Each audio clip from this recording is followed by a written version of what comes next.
tersangkanya adalah sepasang suami istri atas nama Dastur, dan yang bersangkutan adalah pegawai negeri sipil atau salah satu sipir di lembaga pemasyarakatan.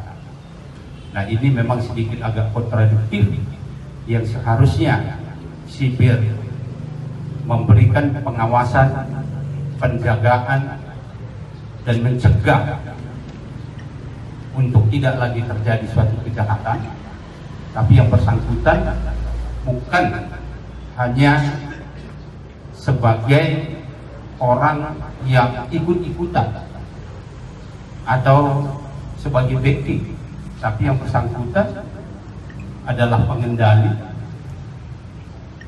pemilik, penyimpan di gudang, dan juga yang bersangkutan yang akan mendistribusikan. Barang bukti yang kita sita ini ditemukan dan disimpan di rumah yang bersangkutan. Nah, ini masih menjadi tantangan kita semua. Oleh